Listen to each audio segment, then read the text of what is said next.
Welcome back to our channel. I hope you are doing well. So आज के इस lecture के अंदर हम देखेंगे स्पेक्ट्रल लाइंस को।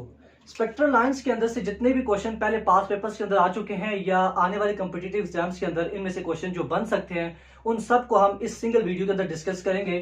और उन सब क्वेश्चंस को मैंने इस टेबल के फॉर्म के अंदर लिख दिया है और मैं आपको गारंटी यहाँ पर देता हूँ कि अगर आपने ये लेक्चर पूरा देख लिया तो मुझे उम्मीद है कि अगर इस टॉपिक में से कोई भी क्वेश्चन आ गया तो आप विद इन सेकंड्स उनको सॉल्व कर सकेंगे। क्यों? क्योंकि इसके अंदर हम कुछ ऐसी ट्रिक्स भी आपको बताएंगे जिसकी वजह से आप विद इन 10 सेकंड्स जो है किसी भी क्वेश्चन को सॉल्व कर सकेंगे। तो सबसे पहले बात करते हैं स्पेक्ट्रल लाइंस की। तो स्पेक्ट्रल लाइंस के अंदर हमें 6 सीरीज देखने को मिलती हैं और ये सीरीज जो है ये डिफरेंट साइंटिस्ट ने डिस्कवर किए हैं और इन्हीं साइंटिस्ट के नेम के ऊपर फिर इन सीरीज को भी नेम दिया गया है।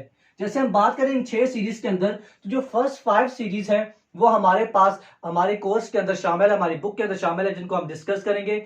और जो हमारे पास छठी सीरीज है हेम्परे सीरीज, उसको भी हम ब्रीफली यहाँ पर डिस्कस करेंगे। वैसे ही आगे चलकर आप पढ़ेंगे। तो अब बात करें पहली सीरीज की, वो हमारे पास लेमन सीरीज है, दूसरी बाल्मर सीरीज है, तीसरी पैशन सीरीज है, फिर ब्रैकेट सीरीज आती है, पी फाउंड सीरीज आती है और लास्ट में हमारे पास हेम्परे सीरीज आती है। अब इनको याद करने के लिए आप क्या याद कर सकते हैं, किस तरह से इनको याद कर सकते हैं इन ऑर्डर की फॉर्म के अंदर, क्योंकि इसी ऑर्डर के अंदर हम फिर इनकी ट्रांजिशन भी देखते हैं और इनके रीजन को भी देखते हैं। तो आप इसको याद कर सकते हैं, यहां पर मैं लिख देता हूं, आप इसको याद कर सकते हैं एल बीपी बीपी से। अब ये किस तरह से आप याद कर पाएंगे, देखिए यहां पर सिंपल सा एक लाइन है जो कि आपने याद करनी है। यहां पर मैं आपको बता देता हूं, वो है हमारे पास एल बीपी बीपी से।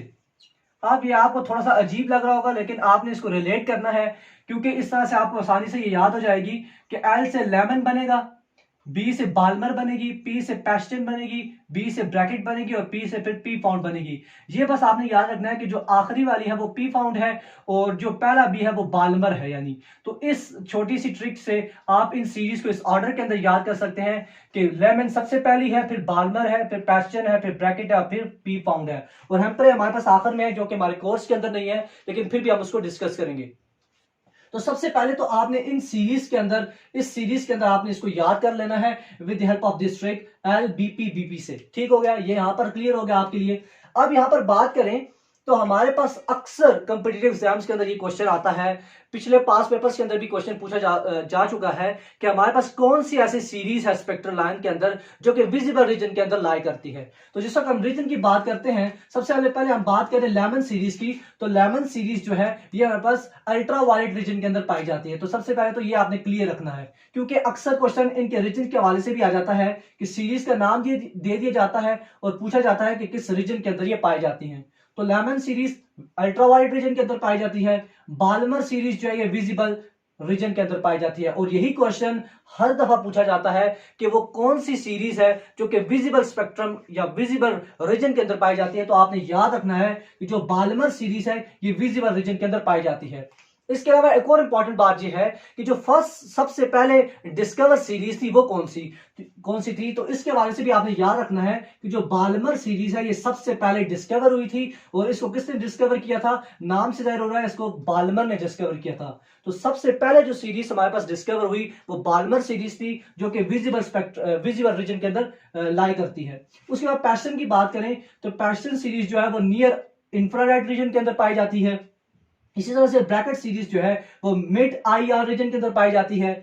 पी फाउंड जो सीरीज है वो फार इंफ्रारेड रीजन के अंदर पाई जाती है और हेम्परे सीरीज भी जो है वो भी आईआर रीजन के अंदर पाई जाती है। तो ये रीजन के हवाले से चीजें ये आपने यानी बहुत अच्छे तरीके से याद रखनी है, क्योंकि इसके अंदर से भी क्वेश्चन पूछ लिया जाता है। उसके बाद ट्रांजिशन के ऊपर जाते हैं। तो ट्रांजिशन की बात करें तो यानी इलेक्ट्रॉन किस शेल के अंदर आएगा तो हमारे पास कौन सी स्पेक्ट्रल लाइंस हमें मिलेंगी, कौन सी सीरीज मिलेंगी, उसके हवाले से यहां पर बात करेंगे। उससे पहले यहां पर मैं आपको बता दूं थोड़ा सा यहां पर कि हमारे पास यहां पर मैंने लिखा भी है कि जो हमारे पास N2 यहां पर जो मैं डिनोशन शो कर रहा हूं, जो N2 है हमारे पास वो ग्रेटर सब शेल है और जो N1 है हमारे पास लोअर शेल है। अब यहां पर बात करें तो लेमन सीरीज के अंदर क्या होगा कि जो हमारे पास लोअर एनर्जी लेवल है वो 1 होगा, यानी इलेक्ट्रॉन 1 के अंदर आएगा, किसी भी हायर शेल से 1 के अंदर आएगा, यानी जो उसकी ग्राउंड स्टेट है वो 1 शेल है यानी फर्स्ट शेल है। इसके अलावा बाल्मर की बात करें तो इसके अंदर जो लोअर एनर्जी लेवल होगा या लोअर जो एनर्जी शेल होगा वो हमारे पास 2 होगा। पैशन के अंदर 3 होगा, ब्रैकेट के अंदर 4 होगा, इसी तरह से पी फाउंड के अंदर 5 और हेम्प्रे के अंदर 6 होगा। यानी N1 से ये मुराद है कि इलेक्ट्रॉन इन शेल के अंदर आएगा, यानी लेमन के अंदर 1 शेल के अंदर आएगा from any of the above higher shells. तो यहां पर मैं इसको ड्रॉ करके आपको बताता हूं। मिसाल के तौर पर अगर हम यहां पर कंसीडर करें, ये हमारे पास न्यूक्लियस है, इसके अंदर पॉजिटिव इलेक्ट्रॉन प्रोटॉन्स होते हैं, आप जानते हैं, साथ में न्यूट्रॉन्स होते हैं। इसके बाद ये शेल्स में बनाता हूं, ये फर्स्ट शेल है, ये 2 शेल है, ये 3rd शेल है, ये 4th शेल है। अब यहां पर बात करें तो ये हमारे पास फर्स्ट शेल है, ये हमारे पास सेकंड शेल है, ये हमारे पास 3rd शेल है और ये 4th शेल है। अब आप जानते हैं क्वांटम नंबर्स के अंदर भी हम डिस्कस करेंगे कि हमारे पास 4 बेसिक क्वांटम नंबर्स पाए जाते हैं। Principal quantum number, azimuthal quantum number, magnetic quantum number और स्पिन क्वांटम नंबर। अब ये क्वांटम नंबर्स जो होते हैं ये लोकेशन फाइंड आउट करते हैं इलेक्ट्रॉन की इन दी एटम, यानी एटम के अंदर जो इलेक्ट्रॉन की लोकेशन है, जो एड्रेस है, वो कौन बताता है? वो हमें क्वांटम नंबर्स बताते हैं। तो हमारे पास जो प्रिंसिपल क्वांटम नंबर है, यहां पर मैं लिख देता हूं, जो प्रिंसिपल क्वांटम नंबर्स हैं हमारे पास, ये हमारे पास क्या बताते हैं? ये हमारे पास शेल्स के बारे में बताते हैं कि यानी इलेक्ट्रॉन जो है वो किस शेल के अंदर प्रेजेंट है, और इन प्रिंसिपल क्वांटम नंबर्स को हम n से डिनोट करते हैं। ठीक हो गया? तो इसीलिए यहां पर मैंने शो किया कि जो N1 है वो हमारे पास लोअर एनर्जी लेवल है, यानी जब n की वैल्यू 1 की इक्वल होगी तो ये हमारे पास K शेल को शो करेगा। इस तरह से n की वैल्यू 2 होगी तो ये हमारे पास L शेल को शो करेगा, n इक्वल टू 3 होगा तो ये इस तरह से M शेल को शो करेगा, और इस तरह से स्वार हम चलते जाएंगे। तो कहने का मतलब ये है कि जब इलेक्ट्रॉन किसी भी हायर शेल से, यहां पर अगर आप देखें तो ये हमारे पास फर्स्ट शेल है, तो ये शेल जो है जब इलेक्ट्रॉन 2 से फर्स्ट के अंदर आए, 3 से फर्स्ट के अंदर आए, या 4 से फर्स्ट के अंदर आए, या किसी भी और इनफाइनाइट शेल के अंदर से हमारे पास फर्स्ट शेल के अंदर ट्रांजिशन करे, जंप करे, तो इस तरह से जब जंप करके वो जो ट्रांजिशन करेगा, यानी जो स्पेक्ट्रल लाइंस एमिट करेगा, वो स्पेक्ट्रल लाइंस कौन सी सीरीज के अंदर आती हैं? वो हमारे पास लेमन सीरीज के अंदर आती हैं। तो ये बात आपने याद रखनी है कि लेमन सीरीज के अंदर इलेक्ट्रॉन ने जंप करके किस शेल के अंदर आना है? वो फर्स्ट शेल के अंदर आना है। इस तरह से बाल्मर के अंदर सेकंड शेल के अंदर आना है, पैशन के अंदर 3rd शेल के अंदर आना है, ब्रैकेट के अंदर 4th शेल के अंदर, और पी फाउंड सीरीज के अंदर ये 5th शेल के अंदर आना चाहिए। अब ये तो N1 की वैल्यू होगी। अब N2 की बात करें, यानी इलेक्ट्रॉन किस हायर शेल से फर्स्ट शेल के अंदर आएगा, तो लेमन सीरीज होगी। ये आपने बात याद रखनी है कि यहां पर मैं ऊपर मेंशन कर देता हूं कि जो हमारे पास N2 होगा किसी भी सीरीज के लिए, वो P+1 के इक्वल होगा।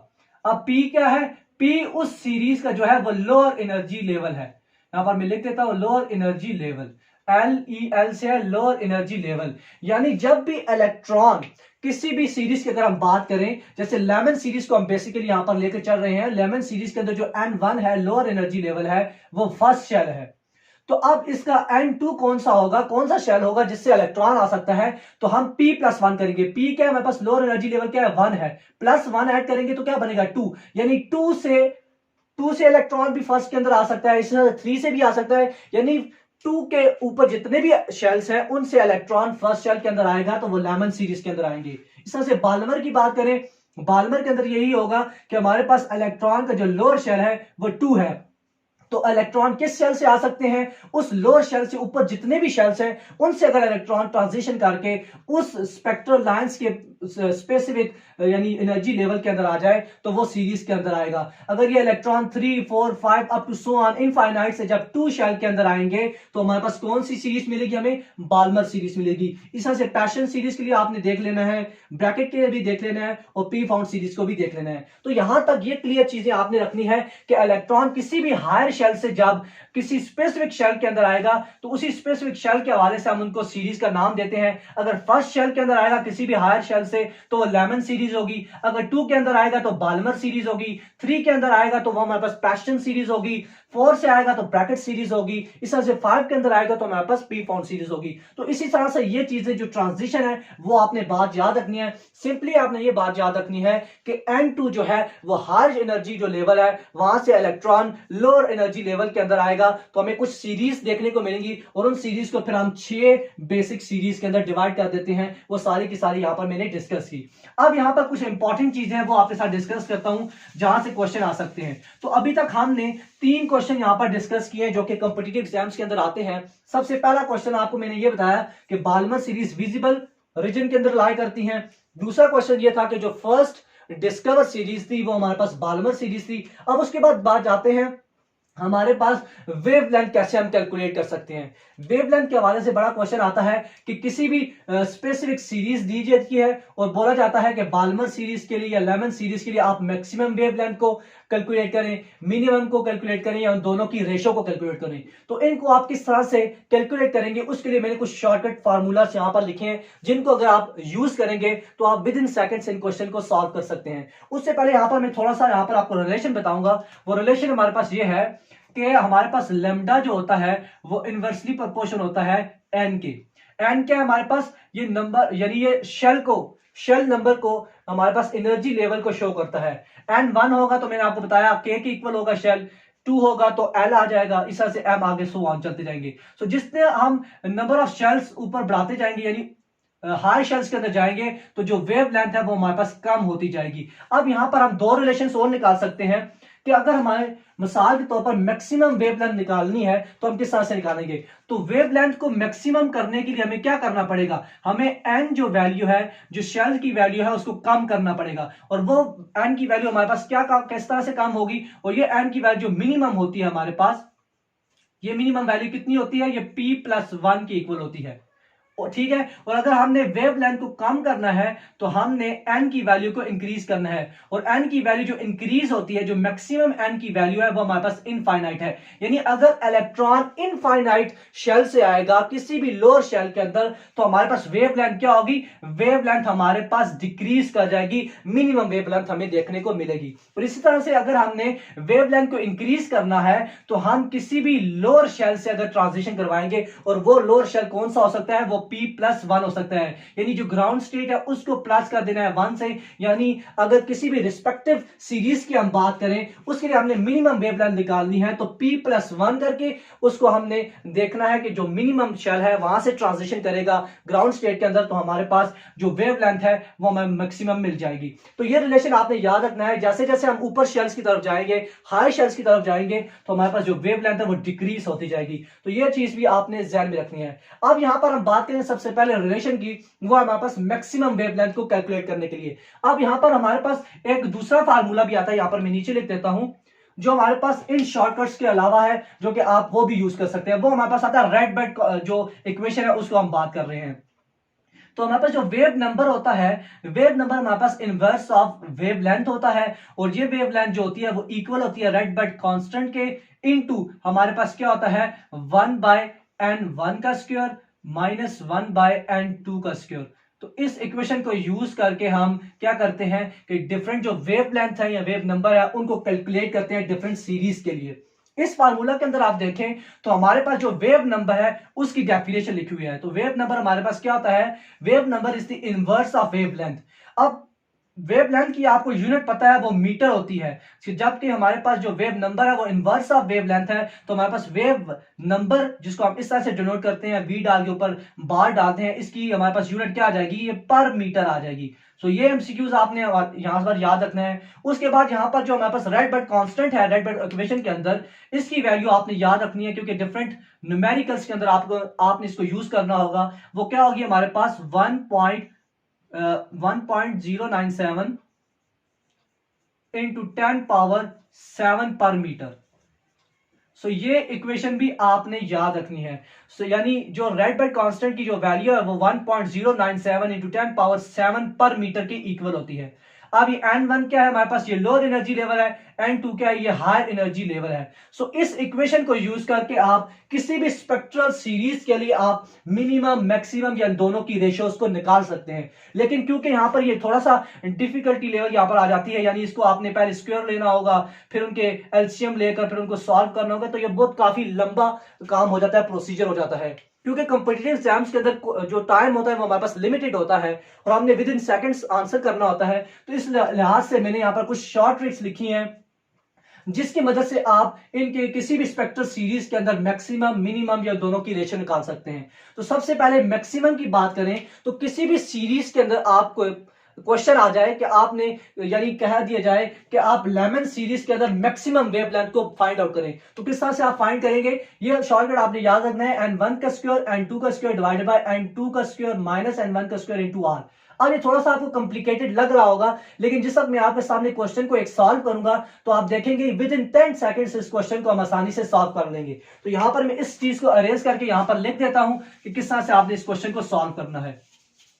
तो अगर मिसाल के तौर पर मेरे पास क्वेश्चन आ गया कि हमने मैक्सिमम वेवलेंथ निकालनी है लेमन सीरीज के लिए, तो लेमन सीरीज के लिए आपको पता है कि जो n1 की वैल्यू 1 है और n2 की वैल्यू जो मिनिमम है हमारे पास, यानी जो इलेक्ट्रॉन आ सकता है वो 2 से भी आ सकता है, 3 से भी आ सकता है, 4 से भी आ सकता है। अब हमने निकालनी है मैक्सिमम वेवलेंथ। मैंने आपको बताया रिलेशन के अंदर, इस रिलेशन के अंदर मैंने आपको बताया कि हमारे पास मैक्सिमम वेवलेंथ उस वक्त होगी जब n की वैल्यू लोअर होगी, और n की वैल्यू लोअर कब होती है? n की वैल्यू लोअर होती है हमारे पास p+1 से। अब p क्या है? लेमन सीरीज के अंदर 1 है, तो 1 हम डालेंगे इसके अंदर +1 करेंगे तो हमारे पास आंसर क्या आएगा? 2। यानी n की वैल्यू जो हमने रखनी है लेमन सीरीज के लिए वो 2 रखनी है। जब हम n की वैल्यू 2 रखेंगे तो हमारे पास जो वेवलेंथ आएगी वो मैक्सिमम वेवलेंथ आएगी। तो ये बात आपने याद रखनी है, इस रिलेशन को याद करना है। तो अब यहां पर मैं 2 वैल्यू जब इसके अंदर पुट करूंगा तो आप देखेंगे हमारे पास आंसर कितना आसानी से, कितने जल्दी आ जाएगा। तो यहां पर आपने जरा गौर करना है, ये हमारे पास फार्मूला है। यहां पर मैं दोबारा से फार्मूले को लिख देता हूं, n1 का स्क्वायर n2 का स्क्वायर डिवाइडेड बाय n2 का स्क्वायर माइनस n1 का स्क्वायर इनटू r। अब यहां पर अगर आप देखें तो हमारे पास n1 की वैल्यू क्या है? आपने देखी 1 है, लेमन सीरीज के अंदर 1 का स्क्वायर आ जाएगा, इनटू n2 की क्या वैल्यू है? 2 है, लेमन सीरीज के अंदर डिवाइडेड बाय n2 का स्क्वायर, 2 का स्क्वायर आ जाएगा माइनस 1 का स्क्वायर आ जाएगा इनटू r आ जाएगा। ये सिर्फ मैं आपको अभी समझाने के लिए जरा सा आराम से कर रहा हूं ताकि आपको चीजें समझ आ जाए। जब आप ये चीज समझ लेंगे तो आप देखेंगे कि आप कितनी आसानी से, कितनी जल्दी से इसको सॉल्व कर सकेंगे। तो यहां पर अगर आप इसको सॉल्व करें तो 1 का स्क्वायर 1 आ जाएगा, इनटू 2 का square 4 divided by 4 minus 1 into R. अब 4 डिवाइडेड बाय 3 आर आ जाएगी। सो जो मैक्सिमम वेवलेंथ की वैल्यू है हमारे पास वो क्या आ रही? लेमन सीरीज के लिए वो 4/3 आर आ गई। तो इस तरह से इस फार्मूला को यूज करके आप आसानी से किसी भी सीरीज के अंदर मैक्सिमम वेवलेंथ को सॉल्व कर सकते हैं। तो ये बात आपने यहां पर ध्यान में रखनी है। उसके बाद बाल्मर की बात करें तो बाल्मर के अंदर भी सिंपल यही होगा, n1 का डालना है वैल्यू, n1 की वैल्यू बाल्मर के अंदर क्या होती है? 2 होती है, 2 का स्क्वायर 4 आ जाएगा। अब n2 डालनी है। n2 मैंने आपको बताया कि मैक्सिमम वेवलेंथ रखने के लिए, यानी निकालने के लिए आपने n की वैल्यू लोअर डालनी होती है। तो बाल्मर के अंदर जो लोअर वैल्यू होगी n की वैल्यू वो p+1 से आएगी। p क्या है? 2 है, +1 करेंगे तो 3, यानी जो लोअर वैल्यू है बाल्मर के अंदर जो वो है वो 3 है। तो 3 इसके अंदर जब आप पुट करेंगे तो 3 का स्क्वायर 9 आ जाएगा, 9 इंटू हमारे पास जो 4 है वो 36 के इक्वल आ जाएगा। तो इस तरह से आप इन वैल्यूज को नीचे फाइंड आउट कर सकते हैं। ये सारी की सारी वैल्यूज यहां पर मैंने लिखी हुई हैं। तो इस तरह से आप इनको, इस शॉर्टकट फार्मूला को ध्यान में रखते हुए इसको सॉल्व कर सकते हैं। उसके बाद हम मिनिमम वेवलेंथ के ऊपर जाते हैं। तो मिनिमम वेवलेंथ को निकालने के लिए भी आपने ये शॉर्टकट फार्मूला अपने पास ध्यान में रखना है, और वो हमारे पास शॉर्टकट फार्मूला क्या है कि n1 का स्क्वायर डिवाइडेड बाय r से। अब यानी मिनिमम वेवलेंथ निकालने के लिए आपने जो लोअर एनर्जी लेवल है उसकी वैल्यू को याद रखना है। उसी तरह से हम उसी रिलेशन को यूज करेंगे कि lambda is inversely proportion to n। अब हमने मिनिमम वेवलेंथ निकालनी है। मिनिमम का मतलब है जिस ऐसे हमने यानी सीरीज के अंदर ऐसी वेवलेंथ निकाली जिसकी सबसे कम वैल्यू है। तो सबसे कम वैल्यू लाने के लिए वेवलेंथ की हमें जो n की वैल्यू है वो इंक्रीज करनी पड़ेगी, और n की वैल्यू हमारे पास क्या होती है? इनफाइनाइट होती है। ठीक है, इस तरह से आपने देखना है। लेकिन यहां पर क्योंकि हमने मिनिमम वैल्यू निकालनी है, उसके लिए शॉर्टकट फार्मूला क्या है कि n1 का स्क्वायर डिवाइडेड बाय r। अब n1 क्या है? लेमन के अंदर 1 है, 1 का स्क्वायर 1 ही आएगा, डिवाइड बाय r आ जाएगा। बाल्मर के लिए 2 है, 2 का स्क्वायर डालेंगे 4/r। इस तरह से पैशन की बात करें 3 वैल्यू है, 3 का स्क्वायर 9/r। तो इस तरह से आप इन सारी वैल्यूज को यहां पर निकाल सकते हैं। तो ये बेसिक जो 2 फार्मूलाज है इनको आपने ध्यान में रखना है। इन फार्मूलाज को यूज करते हुए आप किसी भी क्वेश्चन को विद इन सेकेंड्स सॉल्व कर सकते हैं। अब उसके बाद जो इंपॉर्टेंट क्वेश्चन है जो कि अक्सर पूछा जाता है इन दोनों क्वेश्चन से भी, वो है इन दोनों की रेशियोज पूछ ली जाती हैं। इसके लिए मैं आपके लिए एक क्वेश्चन यहां पर सॉल्व भी करूंगा। जैसे मिसाल के तौर पर हमारे पास क्वेश्चन आ जाता है कि आपने यानी करना है find out the ratios of maximum to the minimum ratios of Balmer series. मिसाल के तौर पर ले लेते हैं तो बाल्मर सीरीज के हमने वेवलेंथ की maximum to the minimum ratio निकालनी है। किस तरह से आप निकालेंगे? इस फार्मूला को आपने ध्यान में रखना है। वो फार्मूला हमारे पास क्या है? n2 का square divided by n2 square minus n1 का स्क्वायर। अब बाल्मर सीरीज के लिए आपने ट्रांजिशन को ध्यान में रखना है। बाल्मर सीरीज के लिए यहाँ पर मैं लिख देता हूं बाल्मर सीरीज के लिए जो n1 की वैल्यू है वो हमारे पास 2 है, और n जो 2 है वो हमारे पास क्या आ सकता है, वो 3 हो सकता है, और 3 अप टू सो ऑन कोई भी वैल्यू हो सकती है। अब मैक्सिमम निकालने के लिए वेवलेंथ हम वैसे अगर दूसरे जो लॉन्गर प्रोसीजर है उसको अगर ध्यान में रखें तो मैक्सिमम वेवलेंथ निकालने के लिए हमने क्या करना पड़ेगा, पहले हमने 3 वैल्यू डालनी पड़ेगी, उसको निकाल के और फिर दोनों को डिवाइड करके फिर लंबा प्रोसीजर हो जाता है। लेकिन आपने इस फार्मूले के तहत अगर करें तो आपने देखना है कि n2 हमारे पास वैल्यू क्या है, 3 है, 3 का स्क्वायर 9 आ जाएगा, इस तरह से n2 का स्क्वायर 9 माइनस 2 का स्क्वायर 4 आ जाएगा, इंटू r आ जाएगा। तो हमारे पास ये सॉरी यार यहाँ पर नहीं आएगा रेशो के लिए, क्योंकि रेशो के अंदर देखें आप मैक्सिमम के अंदर भी आर आएगा, मिनिमम के अंदर भी आर आएगा, तो दोनों आपस में कट जाएंगे, तो इसलिए आर यहां पर नहीं आएगा। तो 9/5 जो है हमारे पास आंसर आ जाएगा। यानी इस फार्मूला को अगर आप यूज करें n2 का स्क्वायर डिवाइड बाय n2 का स्क्वायर माइनस n1 का स्क्वायर, तो आप किसी भी सीरीज के लिए जो रेशोज है वेवलेंथ के उनको निकाल सकते हैं। अब इसी रेशियोज को निकालने के लिए आप इन फार्मूला को यूज कर सकते हैं। उसके अलावा मैंने आपको बताया कि जो रेड बैट हमारे पास इक्वेशन है वो क्या है कि wave number is equal to 1/λ is equal to RH into 1 n1 का स्क्वायर माइनस 1/n2 का स्क्वायर। अब यहां पर अगर आप गौर करें, जैसे हम यहां पर इन फार्मूला से इस वेवलेंथ को निकाल सकते हैं, यानी हमने मैक्सिमम वेव निकाल ली, मिनिमम वेवलेंथ निकाली, अगर आप इन्हीं वैल्यूज को उल्टा देंगे यानी इनका इनवर्स ले लेंगे तो आपके पास वो इन वेव नंबर की वैल्यू भी आ सकती है। तो अगर आपको क्वेश्चन के अंदर इन वेवलेंथ के बजाय वेव नंबर के हवाले से पूछ लिया जाए क्वेश्चन, तो आपने सिंपली वही चीजें याद रखनी है कि पहले आपने अगर मैक्सिमम के हवाले से पूछा जाता है तो उसी तरह से आपने इन फार्मूलाज को यूज करके आंसर निकाल लेने हैं। जब आप उनको इन्वर्स करेंगे तो हमारे पास वेव नंबर का यानी रिजल्ट भी आ जाएगा, उसकी कैलकुलेशन भी हो जाएगी। अब उसके बाद बात करते हैं थोड़ी सी और स्पेक्ट्रल लाइंस के हवाले से कि किस तरह से आप स्पेक्ट्रल लाइंस को भी कैलकुलेट कर सकते हैं, क्योंकि स्पेक्ट्रल लाइंस के हवाले से भी बड़ा क्वेश्चन आता है। तो दो फार्मूलास हमारे पास बेसिक यूज किए जाते हैं स्पेक्ट्रल लाइंस के हवाले से। पहला फार्मूला हमारे पास जो आता है वो आता है n into n-1 divided by 2। अब ये फार्मूला जो है आपने कब यूज करना है, और दूसरा हमारे पास फार्मूला आता है n2 minus n1 into n2 minus n1 plus 1 divided by 2।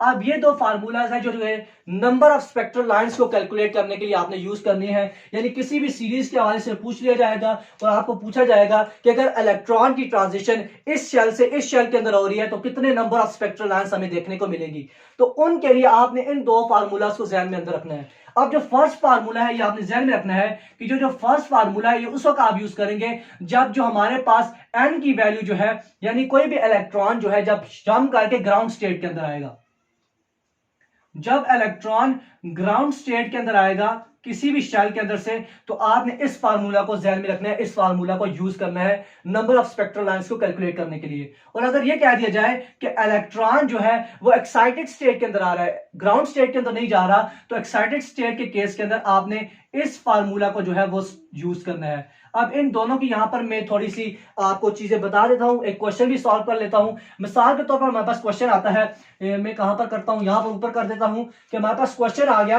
Question इस तरह से आ गया, यहां पर मैं लिख देता हूं पहले क्वेश्चन कि हमारे पास जो एक इलेक्ट्रॉन है वो ट्रांजिशन कर रहा है फिफ्थ शेल से, कहां से ट्रांजिशन कर रहा है, फिफ्थ शेल से ट्रांजिशन कर रहा है ग्राउंड स्टेट के अंदर।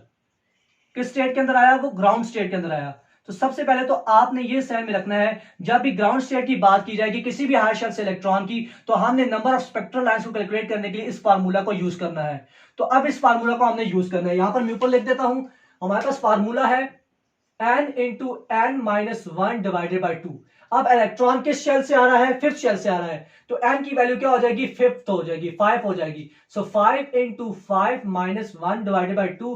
अब 5 माइनस 1 4 की इक्वल आ जाएगी, 5 इंटू 4 डिवाइडेड बाई 2। सो ये हमारे पास आंसर क्या आ जाएगा, ये हमारे पास 5 4 20 20 डिवाइडेड बाई 2, 2 1 2 10 यानी 10 स्पेक्ट्रल लाइंस हमें देखने को मिलेगी। सो कहने का मतलब यह है कि जब भी इलेक्ट्रॉन फिफ्थ शेल से ग्राउंड स्टेट के अंदर आएगा, सो कितनी हमारे पास स्पेक्ट्रल लाइंस हमें देखने को मिलेंगी, हमारे पास 10 स्पेक्ट्रल लाइंस एमिट होंगी। तो इस तरह से अगर किसी भी क्वेश्चन के अंदर किसी भी शेल से इलेक्ट्रॉन ग्राउंड स्टेट के अंदर आएगा तो आपने इस फार्मूला को यूज करना है। अगर आपके लिए कह दिया जाए, यहां पर क्वेश्चन को थोड़ा मैं चेंज करता हूं, अगर वो कह दें कि हमारे पास इलेक्ट्रॉन जो है वो सिक्स शेल से हमारे पास फर्स्ट एक्साइटेड स्टेट के अंदर आ रहा है, किसके अंदर आ रहा है, फर्स्ट एक्साइटेड स्टेट के अंदर, फर्स्ट एक्साइटेड स्टेट के अंदर, तो आपने इस फार्मूला को यूज करना है। तो N1 जो होगा वो फर्स्ट एक्साइटेड स्टेट की वैल्यू आपने डालनी है, और N2 जो है वो 6 है, यानी यहां पर 6 आएगा माइनस फर्स्ट एक्साइटेड स्टेट का मतलब ये है कि वो हमारे पास ग्राउंड से अब अबव वाला जो है लेवल है। फर्स्ट एक्साइटेड स्टेट हमारे पास हमेशा हम जो ग्राउंड स्टेट होती है उसके अंदर 1 प्लस करके ऐड करते हैं। फर्स्ट ग्राउंड स्टेट हमारे पास शो करती है N की वैल्यू, तो फर्स्ट एक्साइटेड स्टेट कौन सी होगी, वो हमारे पास उसकी करस्पॉन्डिंग 2 होगी, तो लिहाजा यहाँ पर हमने 2 डालना है। इसे 6 माइनस 2 प्लस 1 डिवाइड बाई 2 करेंगे, जब इसको आप सॉल्व करेंगे तो हमारे पास आंसर निकल आएगा।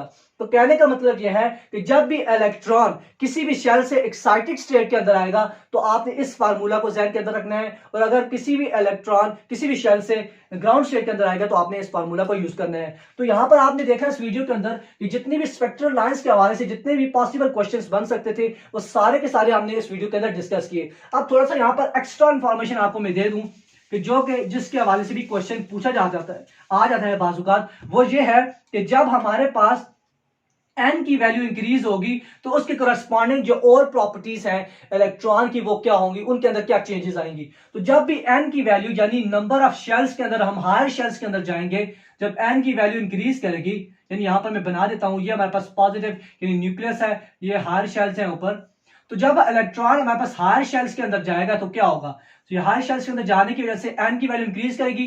जब n की वैल्यू इंक्रीज करेगी तो r जो रेडियस की वैल्यू है हमारे पास वो भी इंक्रीज करेगी, जो चेंज इन रेडियस है वो भी इंक्रीज करेगा। इसके अलावा हमारे पास जो एनर्जी है, टोटल एनर्जी जो है वो नॉट इक्वल टू कांस्टेंट, यानी वो कांस्टेंट नहीं रहेगी। क्यों? क्योंकि जब भी हम हायर शेल्स के अंदर जाते हैं तो हमारे पास पोटेंशियल एनर्जी और काइनेटिक एनर्जी जो है वो चेंज होती है, और टोटल एनर्जी आप जानते हैं हमारे पास दो एनर्जीज का सम होता है, काइनेटिक एनर्जी और पोटेंशियल एनर्जी का।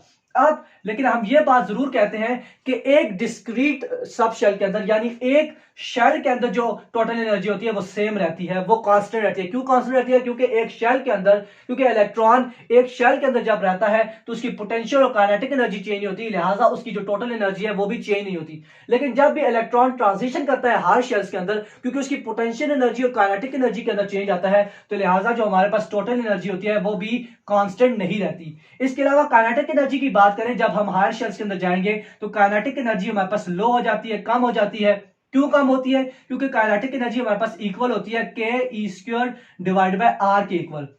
जब हायर शेल्स के अंदर जाने से हमारे पास यानी इस फार्मूला को यूज करके आप काइनेटिक एनर्जी को भी निकाल सकते हैं, और हायर शेल्स के अंदर जाने से पोटेंशियल एनर्जी तो इंक्रीज करती है लेकिन काइनेटिक एनर्जी कम हो जाती है। अब पोटेंशियल एनर्जी इंक्रीज करने का यह मतलब है कि जो काइनेटिक एनर्जी का फार्मूला होता है वो हमारे पास होता है -ke² डिवाइड बाय r, यानी इंक्रीज करने का मतलब यह है कि काइनेटिक एनर्जी जो है वो हमारे पास लेस नेगेटिव वैल्यू आ जाती है, और काइनेटिक जो पोटेंशियल एनर्जी है वो मैक्सिमम कहां पर होती है, जब हम इनफाइनाइट शेल के अंदर चले जाते हैं, और वो मैक्सिमम पोटेंशियल एनर्जी हमारे पास 0 के इक्वल होती है। तो ये दोनों चीजें भी आपने बात ध्यान में रखनी है। उसके बाद बात करें तो हमारे पास हायर शेल के अंदर जाने की वजह से जो वेलोसिटी है वो भी कम होती है। इसी वजह से हम बात करें तो हमारे पास जो लीनियर मोमेंटम है वो भी कम होता है। क्यों? क्योंकि आपको पता है कि लीनियर मोमेंटम mv के इक्वल होता है। जब वेलोसिटी कम होगी तो मोमेंटम भी जो है वो कम होगा। जबकि एंगुलर मोमेंटम की बात करें तो एंगुलर मोमेंटम इंक्रीज करता है। क्यों इंक्रीज करता है? क्योंकि एंगुलर मोमेंटम हमारे पास इक्वल होता है nh/2 पाई के इक्वल। सो ये डायरेक्टली प्रोपोर्शन है यहाँ पर हमारे पास n के। तो जब n इंक्रीज करेगा, नंबर ऑफ शेल्स इंक्रीज हो रहे हैं, तो हमारे पास जो l की वैल्यू है, एंगुलर मोमेंटम की वैल्यू है, वो भी इंक्रीज करेगी। तो ये साइड इंफॉर्मेशन भी आपने ध्यान में रखनी है जिसके हवाले से क्वेश्चन पूछ लिया जाता है। अक्सर टोटल एनर्जी और पोटेंशियल एनर्जी के हवाले से क्वेश्चन आता है कि जब हम हायर शेल्स के अंदर जाते हैं तो पोटेंशियल एनर्जी की क्या वैल्यू आती है। तो आपने ध्यान में रखना है कि पोटेंशियल एनर्जी की वैल्यूज हायर शेल्स के अंदर हमारे पास लेस नेगेटिव हो जाती है। लेस नेगेटिव का मतलब यह है कि वो इंक्रीज होती रहती है, और अल्टीमेटली वो जो इनफाइनाइट शेल है वहां पर जाकर वो 0 हो जाती है। और टोटल एनर्जी के हवाले से भी आपने बात याद रखनी है कि डिस्क्रीट शेल के अंदर, एक शेल के अंदर ये कांस्टेंट रहती है, लेकिन जैसे जैसे हम हायर शेल्स के अंदर जाते हैं तो क्योंकि पोटेंशियल और काइनेटिक एनर्जी की वैल्यू डिफर करती हैं, तो लिहाजा जो टोटल एनर्जी होती है वो भी कांस्टेंट नहीं रहती। तो ये आज के लेक्चर था जिसके अंदर हमने स्पेक्ट्रल लाइंस के अंदर से जितने भी पॉसिबल क्वेश्चंस थे उनको डिस्कस किया, जिसके अंदर हमने रीजन के हवाले से बात की, ट्रांजिशन के हवाले से बात की, और जो वेवलेंथ है मैक्सिमम मिनिमम और उन दोनों की रेशियोज उनको हमने सिंपल जो है वो हमने ट्रिक्स को यूज करके सॉल्व किया। तो मुझे उम्मीद है कि आपको ये लेक्चर अच्छा लगा होगा। अगर आपको ये वीडियो अच्छी लगी है तो उसको जरूर लाइक करें और हमें कमेंट बॉक्स में जरूर कमेंट करके बताएं। इससे हमारी अप्रिशिएशन होती है, हमें यानी मोटिवेशन मिलती है और हम ऐसी वीडियोस आपके लिए लेकर आते रहते हैं। तो इंशाल्लाह नेक्स्ट वीडियो के अंदर मिलेंगे जिसके अंदर हम एक नया लेक्चर देखेंगे। तब तक के लिए इजाजत दीजिए। अल्लाह हाफिज।